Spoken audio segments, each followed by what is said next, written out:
can't just take last. I'd like to the other way. I could just take last year's, duplicate it, because nothing's changed. Just change the number.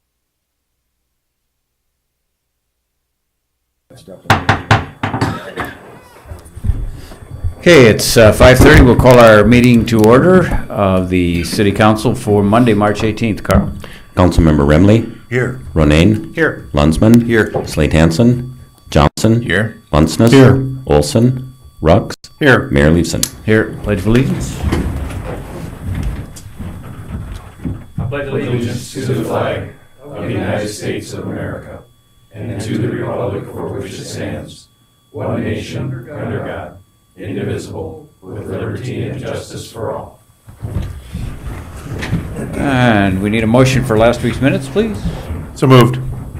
Second. Motion Ruck, second by Bunsness. If there are no changes, all in favor of approving, say aye. Aye. Opposed, no. Motion carries. No one signed up for open forum. We have presented for old business a possible second reading of an ordinance relating to the ash borer, and Councilmember Bunsness has indicated he wants to postpone. Yes, move to postpone for 1 week. Second that. Motion Bunsness, second by Ronayne, to postpone for 1 week. All those in favor of that, say aye. Aye. Opposed, no. And that's done. Under the consent calendar, we have routine city business A, B, C, and D. Move. Second. Motion Remley, second by Lunsman. Questions on any of them? All those in favor of approving all four, then say aye. Aye. And opposed, no. Motion carries. Under new business, we have a request to vacate a public right-of-way. Brett? This is located at 424 South Illinois Street and 423 South Harvard Street. This vacation of right-of-way was approved by the City Council in January 22nd of this year. Unfortunately, the plat was filed before the vacation of right-of-way was filed, thus we had to republish it and bring it back through again with a new legal description. Staff still recommends approval. Move approval. Second. Motion Ruxin, second by Lunsman. Any questions this time around? All in favor of approving that, then say aye. Aye. Opposed, no. Motion carries. Item B, Lynn brings us the agreement for pigeon control. Lynn. Okay, thank you. I believe you will recognize that this service has had a positive impact in Aberdeen. This will be the third time that we bid out the service. Each of the contracts have been for a 2-year period. We had 2 bids this time. I ask that you support the low bid amount of $599 per month for Tom Black to continue the service for the city of Aberdeen. Second. Motion Business, second by Johnson. Any questions about this?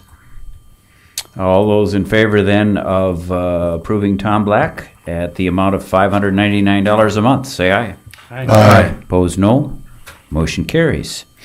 Item C is the appointment of Tom Cook to the Aberdeen Parks and Recreation Board. Need a motion to approve that. Moved. Second. Motion Bunsness, second by Rux. Questions at all? All those in favor of approving Tom for that, then say aye. Aye. And opposed, no. Motion carries. Robin, next for you, bids related to concrete work. This is the work that we do when we have a main break and we have to replace a chunk of pavement or some curb and gutter. This is kind of that overall work that we just have a work order periodically that we need to have something taken care of. The low bidder on this particular deal has done some work on handicap quadrants and some other subcontracting work on some of our projects. He's low. Fortunately, the engineering department is not the low bidder here. He is. So we recommend approval. It was a very tight bidding climate. You can see the range was only $7,000 and $150,000. So it was pretty tight. Moved. Second. Motion Johnson, second by Lunsman for the bid from DeGroot Concrete, $149,951. Any questions? All in favor of approving that, then say aye. Aye. Opposed, no. Motion carries. Item E, request approval for a bill payment. The list of bills have been provided to you. Additionally, added to that list, Verizon, $31 at the airport. And NVC at the airport, $407. Move to pay the bills. Second. Motion Bunsness and second by Johnson to pay those 2 bills plus those that have been sent out? Questions on any? Carl? Councilmember Remley. Aye. Ronayne. Aye. Lunsman. Aye. Johnson. Aye. Bunceness. Aye. Rux. Aye. Mayor Leeson. Aye, motion carries. Item F is payroll for March 3 to 16 and city share of Social Security, old age, and survivors insurance, retirement, health, and life. Moved. Second. Motion Ronayne, second by Remley. Carl? Councilmember Rux. Aye.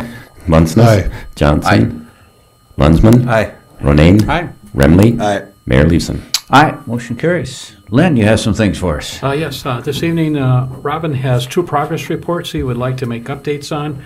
One of them deals with levee maintenance and improvements, and the other one deals with multi-hazard mitigation plans of the city. Okay, I've provided you some handouts. The front one is on the progress report on the multi-hazard mitigation. In order to get credit for this on our CRS, I need to report to you what we're doing and how we've progressed with our projects. If you take a look at the second and third pages, these were the projects that we had talked about back in 2015, 2016 as being projects that we wanted to try to accomplish. By the time it was actually, by the time this plan was actually approved, we had 2 of the 3 projects already underway, and the third one actually was bid out shortly after that. So we have accomplished the first 3 on the list. So the 2 North Boyd Street projects and the Melrose Lawson Street storm sewer project we have completed. The next one that we were looking to do is the Forest Acres Holding Pond. There's a number of things there. First of all, it is not a very good looking pond. We've done better on most of our stuff.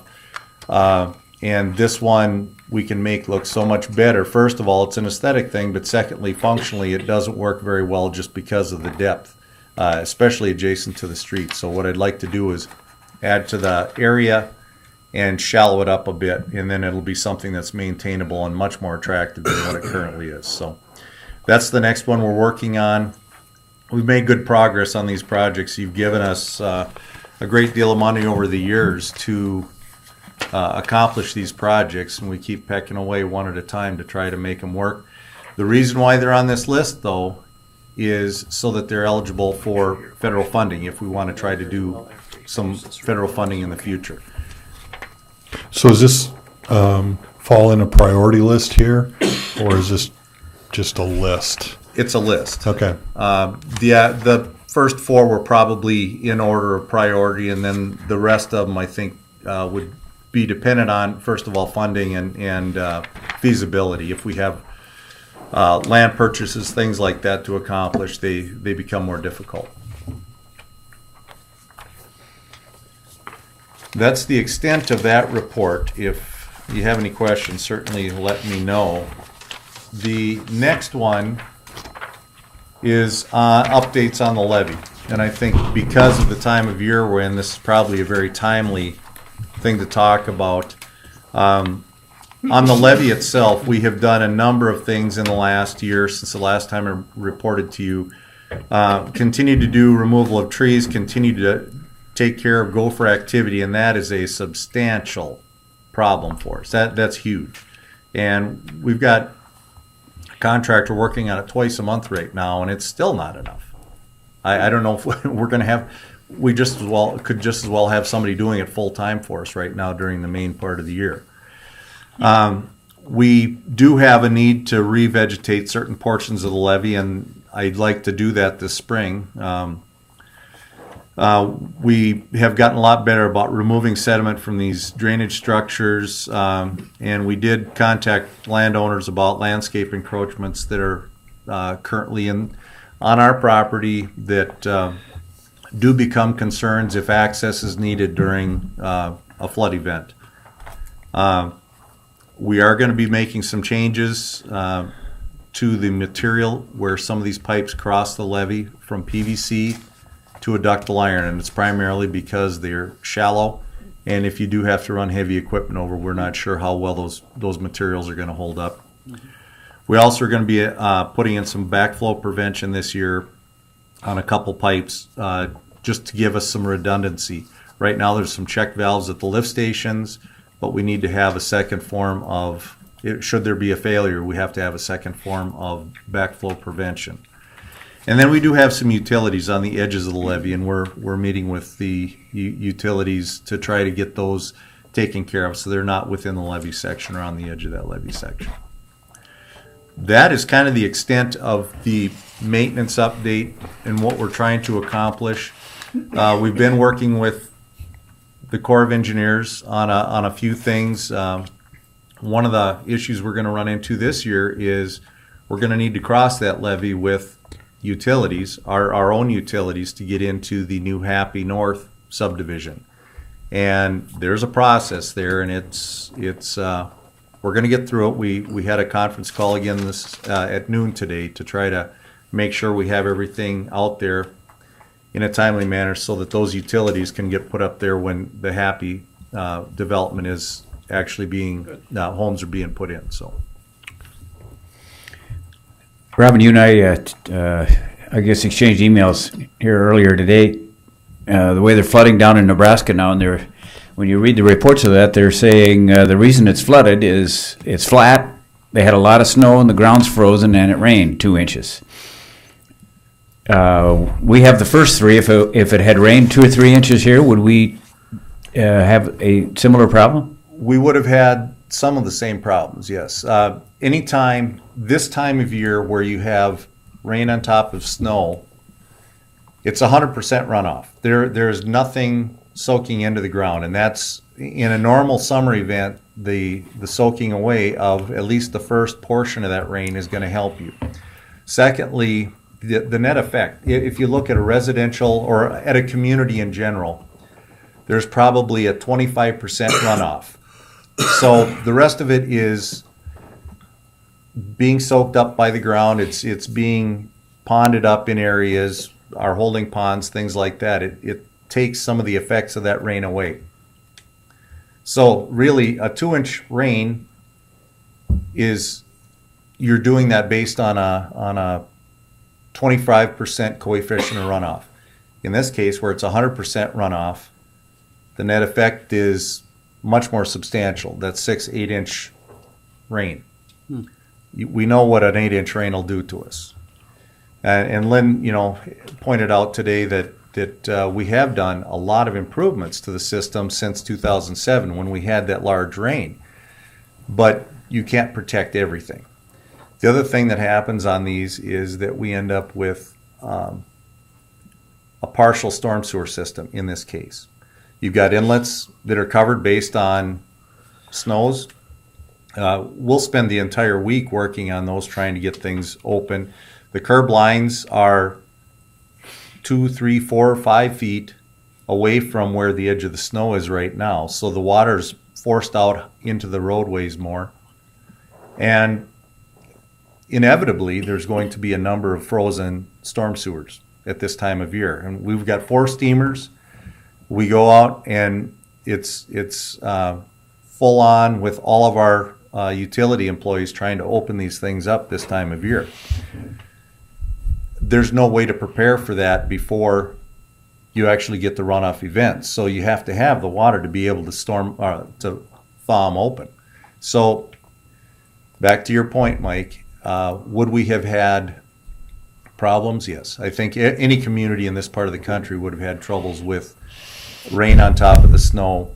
Just the circumstances are just awful. See, there's rain in the forecast for next week. Yes. Yeah, small amounts, and we should be in a lot better shape a week from now than we would have been last week. Have you had a lot of requests from individuals to find their inlets? Oh, absolutely. And that's what our crews are doing. They're going around right now trying to open those up and trying to make them available for the runoff.